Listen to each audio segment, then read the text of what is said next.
Josh Allen lays an egg. It's time to talk fantasy football. The Manchild Show with Boy Green starts right now.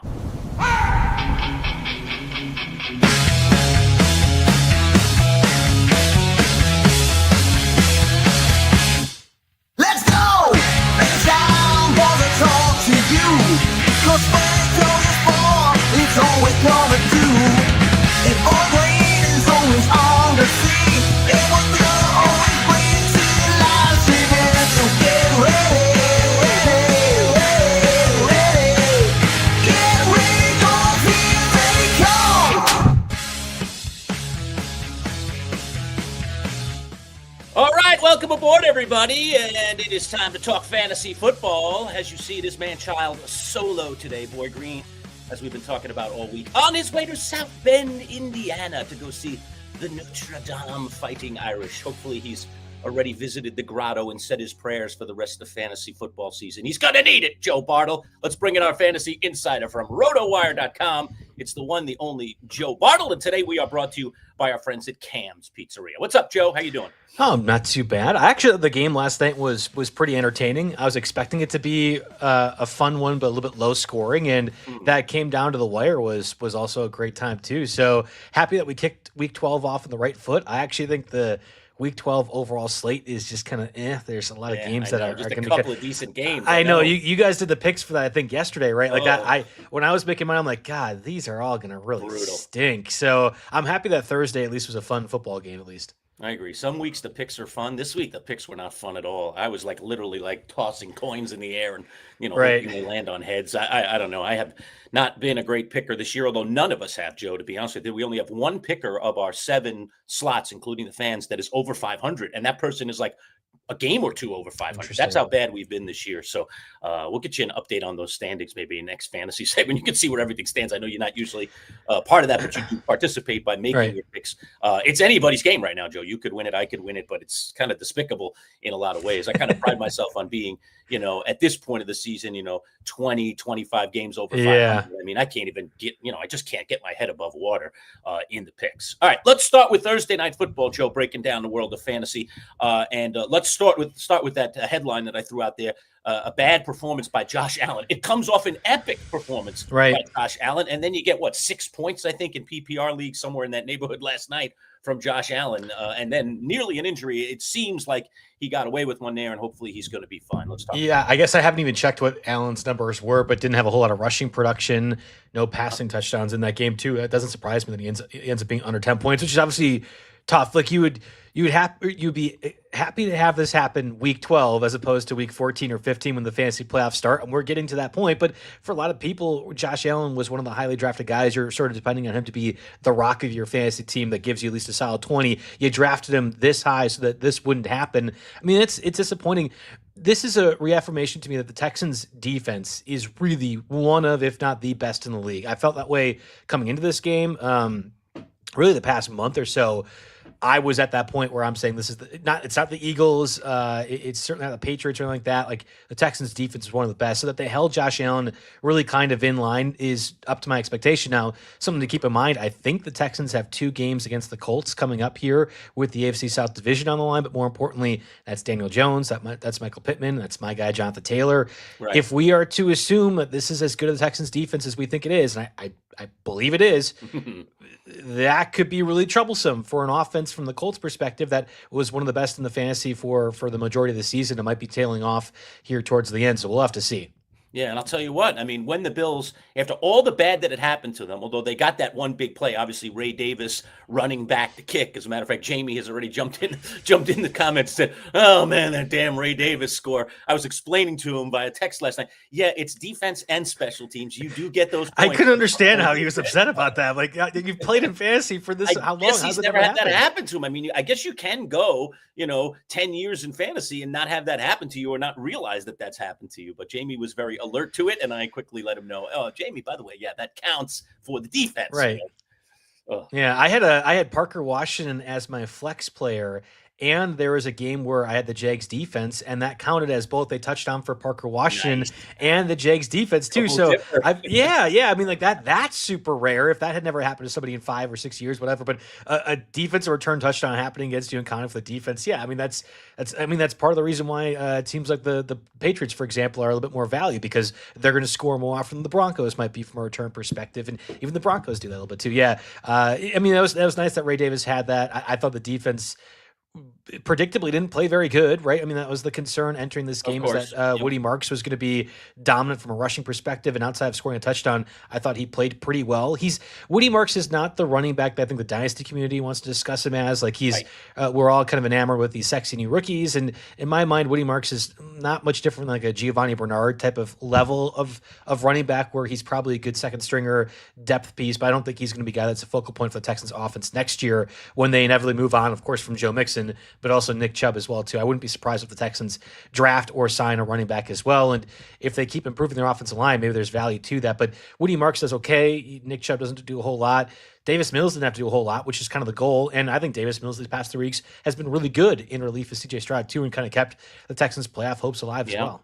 He has. And I was going to say, before that, about that Ray Davis. So you get that Ray Davis, the hook and ladder. I thought after the hook and ladder, they're going to win this game now. After all of this trouble, Josh Allen is going to get them down that last 20 yards, and they're going to win the game. But man, did that missed extra point really come back to haunt him, Joe? I mean, again, we've seen it this year in the NFL. Now that we've moved the extra point back, and it's been a number of years, but we are seeing it come into play from time to time. And obviously, they would have probably kicked a field goal there, and we would have at least been playing overtime. But instead, they have to get the touchdown, and then they end up giving the ball up on the edge. Are the Bills down to their third string kicker? Right. I guess I forget how many people have been activated off injury reserve. Is it Prater? Right. I think Prater's their kicker. Yeah, then that'd be the second stringer, because that obviously Bass is the guy that they had entered the year with, and Prater being from the Cardinals most recently. I mean, Prater's a fine vet. I was thinking more like the false start on 4th and 1. Why don't you QB sneak with Josh Allen more when you have that physical of a quarterback? I'm not positive, but to make it 4th and 6, that play was obviously open, but that was be open because of the offensive pass interference, and Allen misses the throw anyway, or it doesn't see the guy he's supposed to target. So, yeah. And did you see that final play, by the way? Kincaid, not Kincaid, but I guess it was Knox, was wide open by the sideline, probably would have waltzed in. And but that was Josh Allen missed him, but he was under tremendous pressure. Well, and it was an offensive pass interference that made him open, right? Because he picked that guy, and that's why they called that play. That's right. They threw a flag on it, but because Allen didn't throw it to where he should have. I guess you scheme that play for that spot, whatever. I mean, this isn't a fantasy conversation, but it was a good game. That's why I go back to it was nice to have a good game. I'm a little bit worried come week 12 here that we're not going to have many of those to talk about. So I'm happy we had one on Thursday. James Cook got a big one early in that game, Joe, and it didn't really continue all that much with the run game. Maybe just kind of happenstance in the way the game played out. But I was surprised. I thought Cooks could have had a huge night. He had a nice night, no problem there. Yeah, you would think to mitigate the really good pass rush of Will Anderson and Daniil Hunter that you would want to run more. I thought James Cook actually looked really good in the few touches that he got, and I think he ended with 15 carries, which is fine. And I think 65 of them came off of 2 long runs. See them about half of the production on 13 carries. That's not great. 13 for 60 or thereabouts. Yeah, I would have liked to see Josh Allen more involved. I don't know what this Keon Coleman part of thing now. 2 consecutive weeks being benched for poor performance or attitude or something like that. You would want the Bills' offense to be a bit more functioning from a passing perspective. It just felt like it was counter to what I would do against the Texans, which is to not let Daniil Hunter and Will Anderson beat me. And yet that's exactly what happened with the 8 sacks on Thursday. Yeah, no doubt. Are there any Bills receivers that are worth rostering, Joe? I mean, I once had Khalil Shakir, albeit briefly in a trade, and then I traded him off again to bring in JSN to my team, hopefully to maybe bring me down the home stretch. I'm not sure if that trade ultimately is going to work out for me, but do you want any of the Bills receivers just where things are right now with Buffalo? You definitely want Khalil Shakir. I think Khalil Shakir is kind of in the same vein as Stephon Diggs for the Patriots, where you're pretty consistently getting double-digit fantasy points. That matters a lot for me, because if we're trying to say, hey, if I get 130, I'm going to win most weeks. If I get 10 or 12 for my flex point, that's part of that equation. And I think Khalil Shakir very comfortably does that. You want James Cook. When Dalton Kincaid is healthy, I do still think you want Dalton Kincaid. And I think they're missing him a little bit right now. But other than that, no. And I think it kind of speaks to how Josh Allen has been a little bit erratic as a passer. He's been great fantasy-wise, rushing in touchdowns, that he can give you still 250 passing yards. There will be games like week 1 or the Ravens one where he goes for nuclear and 450 as they're coming back. But I think outside of Khalil Shakir, there probably is 0 Bills pass catcher that you actually want to roster the rest of the season. Right. Yeah, I hear you. Hey, we haven't brought this up all that much. I mean, we've talked about our fantasy league, but I'm going to throw up on the screen here our current standings. Joe, congrats in the fantasy insider versus insider battle. You predicted yourself to lose, and man, did you win yourself a pillow fight. 99 to 91. I looked at the final tally. I was like, oh, that is ugly, but as they say, a win is a win is a win.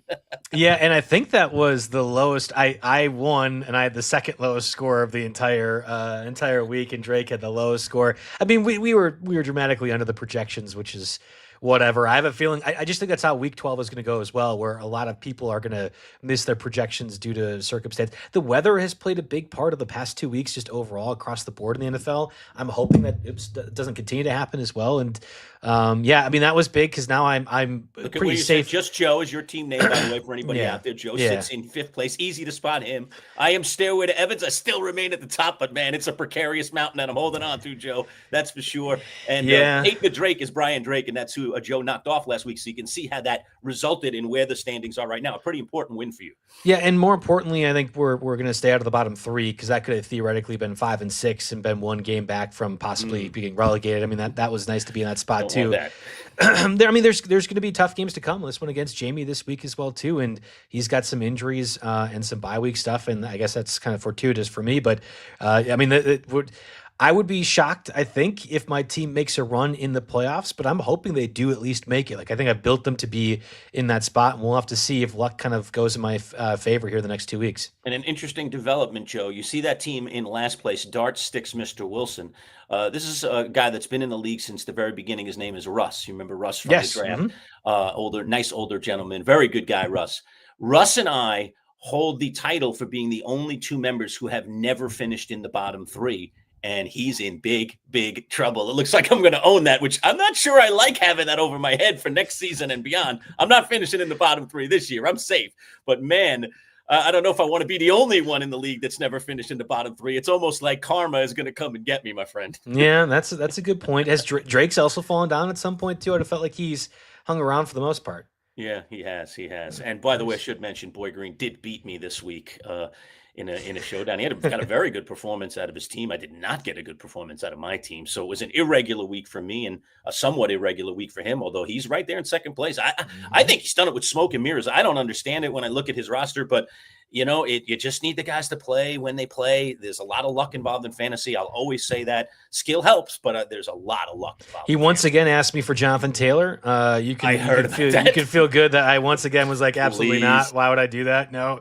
Does not make sense. Yes. Yeah, we should we always do kind of review trades. There was only one this week, and we are up against our trade deadline. I think tomorrow is the final day to make trades in our league, November 22nd. There have not been any trades this week leading up to the trade deadlines, although there have been some people hunting. I have been approached by several people in the league about making a last-minute trade. It doesn't look like anything's going to happen for me, Joe, unless somebody throws something out there that I'm really, really interested in.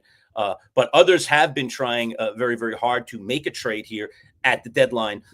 Give me your thoughts on trades at the trade deadline, and what is it that fantasy owners should be looking for, or you should be trying to do when you get up against the trade deadline and you're trying to make one more little thing to make your roster a little bit better? Yeah, so let's first start in normal leagues. This is not one of them. In normal leagues, I really think if you are 3 games back from making the playoffs at this point of the year, you should not be allowed to trade. This is a relegation league, so there's value to having the bottom 3 be participating in the league still at this point. But if you're bottom 3 in standings or 3 games back from the playoffs or whatever else, you can't come back. And I think it affects everyone else if you are making trades. So I strongly believe that you're basically done. Like if you want to still set your lamps, it's great. If you want to do waiver wire, I'm not going to really argue with that, but you should not be trading with anybody. So that really, in a 12-team league, probably leaves, 8 teams may be available to actually do trades for, and often people are competing in the playoffs in the same spot and they don't want to give somebody else better value. So that's the next thing I would say is if this deal helps you live a week longer,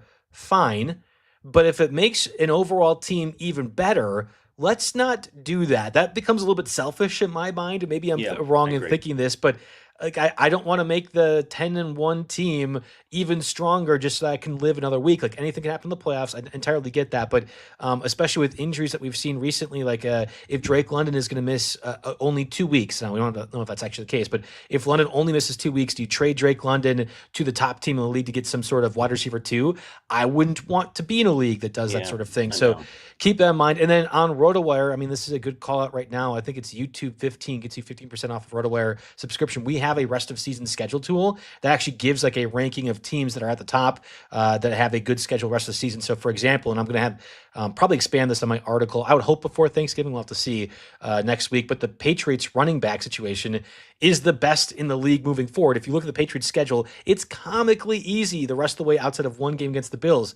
Well, is that Travion Henderson? Is that Ramondre Stevenson? I mean, that's one of those that you kind of have to consider. And there are other tools out there that probably don't require a subscription. I think we do a really good job. I'm part of the projection system for that as well, too. But we have that on RotoWire that actually talks about guys to go ahead and target rest of season if you are in the playoff hunt. Well, Boy Green was a busy beaver, and he did make a trade with one of the teams towards the bottom. Joe, how do you feel about this trade? It was straight up just a running back for a running back, Alvin Kamara being shipped off by Boy Green, and then he received, who the heck was it? Oh, it was Kenneth Walker, who's been a bit of a conundrum this year as well. What are your thoughts on, did someone win that trade, or, do you feel that trade was in line, out of line? What do you think? Yeah, you hardly ever see a running back for running back trade. Straight because up, almost never, right? Very typically that like nobody's ever going to agree that their one running back is better or worse, and therefore they're going to trade away. You have to tell me, was the person that he traded with the one that he's been consistently trading with and getting deals off? Yeah. Austin, yes. Yep. I'm ready for Austin to interact with anybody else in the league outside of Boy Green, but we'll have to see. I didn't like when I saw that deal. I was like, okay. I think I want Alvin Kamara rest of season, and I think Boy Green got Kenneth Walker. So, like, technically, maybe he loses that deal. Zach Charbonnet is splitting enough time. The Seahawks aren't using Kenneth Walker in the red zone for whatever the reason. It's really frustrating. But however, if Zach Charbonnet were to get injured, Kenneth Walker becomes a running back one rest of season, and there is really no way I think Alvin Kamara elevates to that level. So it is kind of I think like a buy floor, but the opportunity to have a ceiling play is a real Right. And if you're chasing total points and wins, maybe you want a bit more of a floor, even though I think Kamara gives you the same floor as Kenneth Walker. It felt like one of those lateral moves that made very little sense to me, but I wasn't so sure about it either. Yeah, I don't know if there's a winner or a loser other than if Zach Charbonnet gets injured, then we're talking about Kenneth Walker probably as a league winner during the stretch. Yeah, I'm not sure that Boy Green secured his spot in the championship with that move, but nonetheless, a move he made, and it was a rather interesting move. I asked him about it, and he gave me the backstory. I'm not sure that I'm even buying the backstory, but whatever.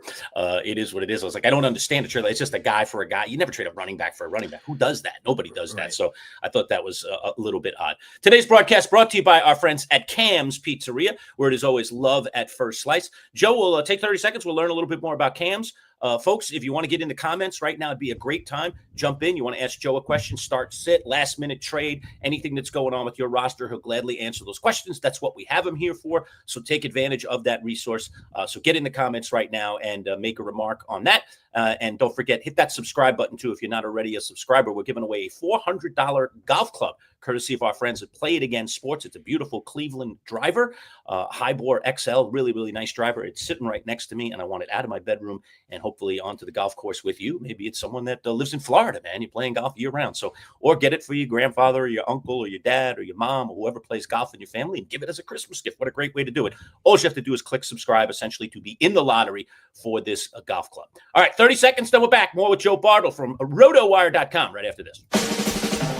When you think of Cam's Pizzeria, think about two of your favorites. Their zesty buffalo chicken wing pizza or their tasty chicken bacon ranch. Over 16 specialty pizzas made fresh daily with the best ingredients. Indulge in their homemade calzones, subs, wraps, salads, and their famous cannolis for dessert. They're all made with love just for you. Order online for 10% off at camspizza.com. Locations in Camillus and Oswego. Cam's Pizzeria. It's love at first slice. All right, we are back. Manchild Show with Boy Green Digital. Joe Bartel from RotoWire, who joins us every Friday to talk fantasy football. We do this show live at 10:30. We get Joe for about a half hour before he heads off to his Sirius XM fantasy football I always forget the name of the station, Fantasy Football Radio, right?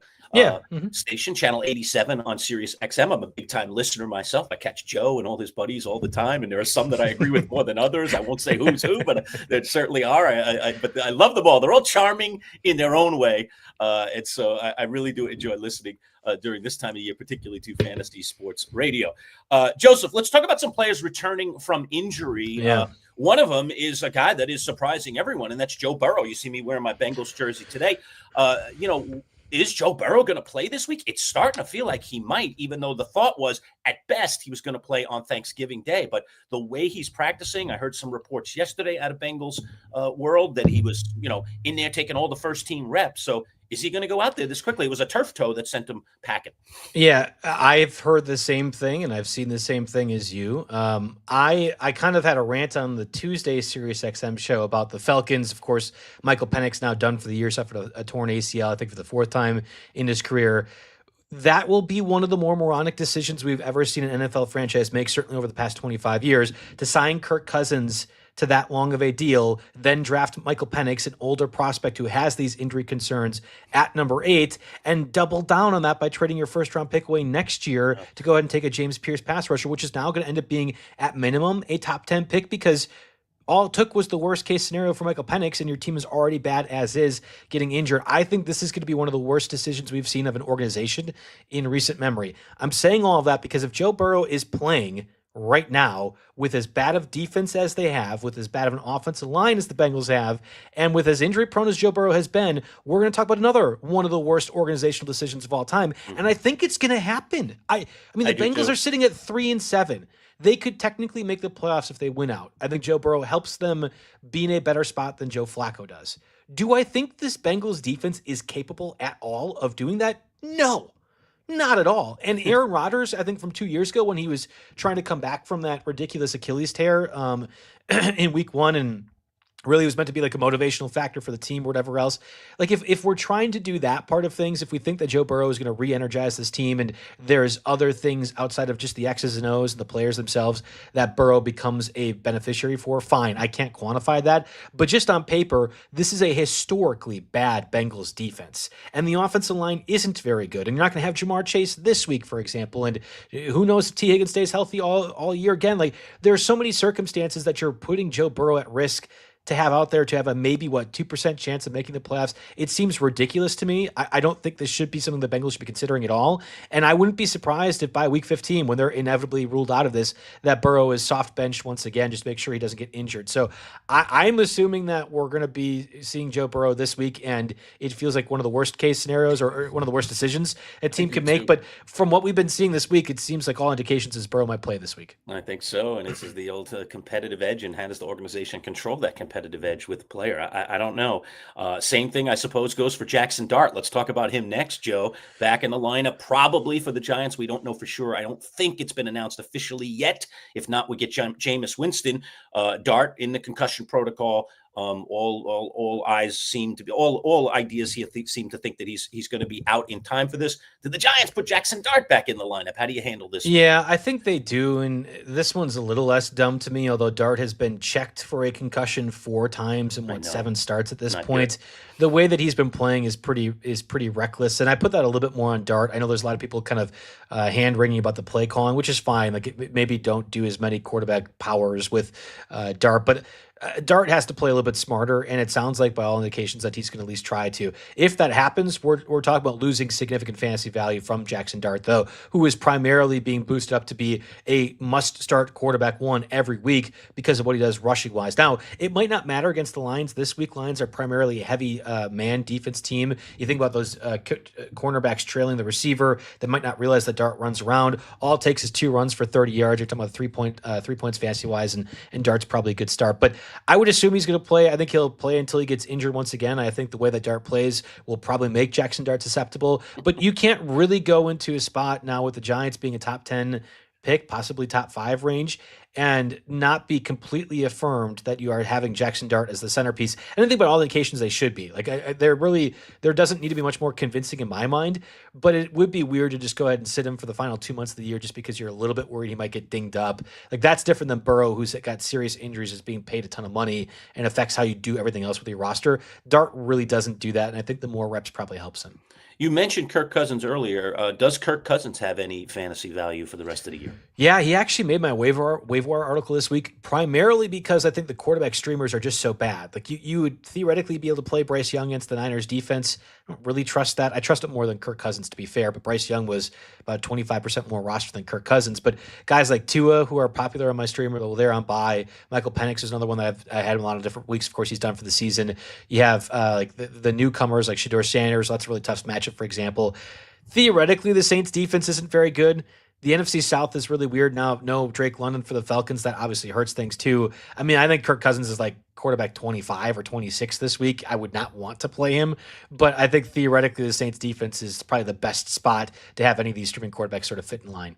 Yeah, no question about it. So there could be some value there. Joe, one of the things about all these quarterbacks is, it's kind of a plug and play most of the time. Just to go back for a moment to Josh Allen, Al jumped in the comments. He said, Josh Allen killed me this week. And then I guess we were talking about the points. He said 8.2, I guess, is the official tally. I was just going to look it up myself, but I think he gave it to me. So is it or are there situations, especially as you get into the playoffs? I mean, we're almost there, a couple more regular season weeks. Now we're in the playoffs. Do you really want to look at matchups? And if you have two quarterbacks on your roster, especially if you have two good ones in a single quarterback league, of course, we're talking about full point PPR. Do you consider the possibility of, I'll go with the other guy? Like, for instance, I have Patrick Mahomes and I have Caleb Williams. And I think I'm going to hold on to Caleb Williams because I think there could be a spot here along the way where I might say, you know what? I'm going to go with Caleb today. Just week in, week out, sometimes you get those extra 5, those extra 6 points that can be the difference. Yeah, I think that's exactly the tier that I would look at for this conversation. So you're still playing Josh Allen, Jalen Hurts, Lamar Jackson. I think Justin Herbert has elevated to that mix. And if we have any concerns about Bo Nix health-wise, I think Bo Nix theoretically could be in that spot as well, too. I'm sorry, Bo Nix. Jackson Dart, I apologize. Jackson Dart might be in that almost must-start territory. But when it gets to my guy, Baker Mayfield on my team, or Dak Prescott with the rest of the season schedule, it's really difficult. Patrick Mahomes is actually number 2 on the hardest strike schedule on RotoWire right now. I think that's fair. Now, I want to have some assurances that the Chiefs offense, especially with the playoffs on the line, will do things a little bit differently or have more volume associated with Mahomes, or Mahomes runs a little bit more. Like, the stakes are highest for them, and therefore I think they play through their guy Mahomes. But I mean, you don't really overthink things if Caleb Williams gives you a guaranteed 18 and Mahomes might give you 15 or 16. And the upside is Mahomes getting maybe 25 or 26 and Caleb Williams having that too. Like, I completely agree. It's really, in my mind, quarterback 7 and lower that you can start having that conversation. Do I want to have somebody else from a streaming perspective that would maybe rotate in instead? Yeah, I mean, Mahomes turned out to be a pretty good draft pick for me this year, but I mean, still, you want it when you need it, Joe, and now is the time I need it. And Mahomes has been trailing off a little bit, at the worst possible time. So it's always tough when that goes on. By the way, Big Al on his way out to South Bend as well, Joe. We have 2 people in our fantasy league that will be at the Notre Dame football game this weekend. Big Al, I saw it on his Facebook profile this morning because we're buddies on Facebook. He's driving out. Boy Green has taken the flight. He went into Detroit, is meeting his dad there, and then they're driving over to South Bend. So for all you heading out to South Bend, especially you Central New Yorkers that might be just using us to keep a little company here, hey, safe travels, take it easy, have some fun getting out there. All right, a couple on the comment side, Joe. Not a lot to deal with today, but I'll jump into a couple of comments here that we can deal with. Joe, any insight on Bucky Irving and Trey Benson for the remainder of the fantasy season? So these are 2 guys. Like, when are they coming back? They've both been at practice now in recent days. Do you think either one makes it onto the roster this week? Yeah, so there's some positive news with Trey Benson. His 21-day activation window was set earlier this week. He's been back at practice. I think with the injuries to Bam Knight and Michael Carter and Amari DiMercato throughout the various, 6 weeks that Benson's been out, to me, once Benson is ready, once the Cardinals choose to be ready, he could probably be a play as a running back 2 or flex in your lap. Like, I think he very convincingly takes over the full workload from my understanding of a meniscus tear, that's not one of those that will jeopardize any quickness or speed or whatever else. Like you don't need a lot of ramp up time to become the kind of player that you were before. So Benson is one of those that I would definitely like to have rest of season, has a pretty good schedule. Bucky Irving is a little bit different. Now we had Bucky Irving himself, I think after that week 5 loss to the Eagles, said he could have returned to that game. It just got out of hand. And we have not seen him on the football field since. We are now entering week 12. We had thought there was going to be Bucky Irving return after the bye. And then there was a comment from Mike Florio, who obviously does NBC coverage. And of course, yesterday, I think, was on one of the broadcasts before the game, talking with somebody, and said that from what he heard from an outside source, Bucky Irving might not play the rest of the season. Mm-hmm. I don't know what that even means. And if the Buccaneers are just not giving us any sort of information as to that, we're talking about being like liable as a franchise, much the same way that the Ravens were with Lamar Jackson, where they could be fined. It feels Florio is known to be a little bit eccentric with that stuff and very unreliable as a reporter, but I don't doubt that he has sources that might know more than us. Right. So that's a little bit concerning as a guy that I thought I would love to have for the fantasy postseason.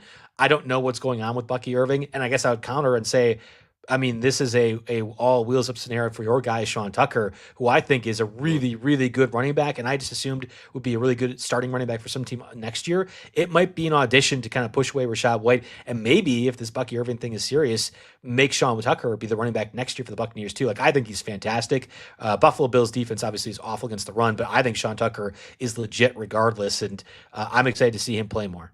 Yeah, I think, and we're very familiar with him here in Syracuse. Obviously, he played for the Syracuse Orange and was a very, very good player for them. And all the reports, even all the way back to training camp, Joe, were really, really positive on Tucker. And the thought was maybe he was going to see a little more playing time, and then he really didn't. He was kind of stowed away. But then these injuries cropped up, and now he's getting a chance to shine a little bit. I agree. I don't know why, if something's really going on with Bucky, why again Tampa would even mess around with that, considering that they have Tucker in the fold.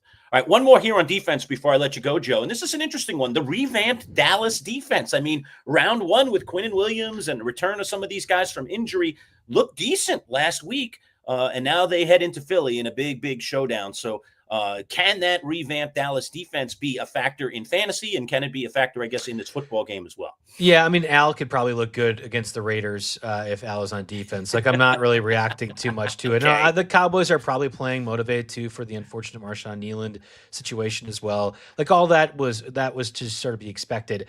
I think the Cowboys defense will probably look good because the Eagles offense seems actively to not care or disinterested in actually being effective.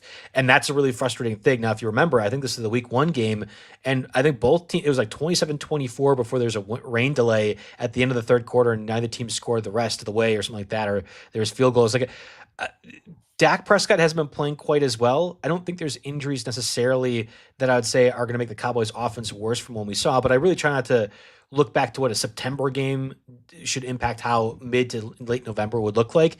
But if Dak Prescott can force the envelope a little bit, be a bit more aggressive offensively, and make the Eagles have to catch up, then we'll kind of see what the Cowboys defense is capable of. Cowboys rest of the season schedule is really difficult as well too. I don't think they're going to make the postseason. No. I'd be very shocked if that's the case. But I think their defense is going to be, as opposed to, along with the Bengals, one of the worst all time, might just be like the 5th worst defense this year, which is a dramatic improvement when they acquired Logan Wilson and Quinnen Williams. So I'm expecting the Dallas defense to look good because the Cowboys offense is disinterested. I'm sorry, the Eagles offense is disinterested, but it has nothing really to do with the acquisition of Quinnen Williams or Logan Wilson.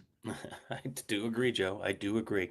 Well, Joe, we're coming up on Thanksgiving. We'll do it a little early next week, and we're already revamping the schedule to try and get most of our festivities and our stuff recorded before the Turkey Day games. As Paul, are we doing Wednesday next week? Is that what we're I don't think it's been officially set. Okay. I have a few other things on Wednesday as well. We'll be able to fit time in. We'll schedule that. We're going to get Joe scheduled. We will do a fantasy football segment. If we end up recording that, we'll drop it for you before those Turkey Day games for sure, so that you can get all the insight that you need for your lineups. That's the 1 week of the season, Joe. We get to pick all the games, okay, because we do all that stuff on Thursday plus the weekend. So if you're a little behind in the pick segment, well, you've got this one monster week towards the end of the season that you could perhaps catch up, or head right to the trash, right to the bottom of the standings pretty quickly. And as tight as our standings are, you could go all the way to the top or all the way to the bottom. It really is that close in our NFL picks. And hopefully, as the year goes on, we'll get a little better for you here, folks. Usually we have most of our members over 500. I said, only one member over 500 this year.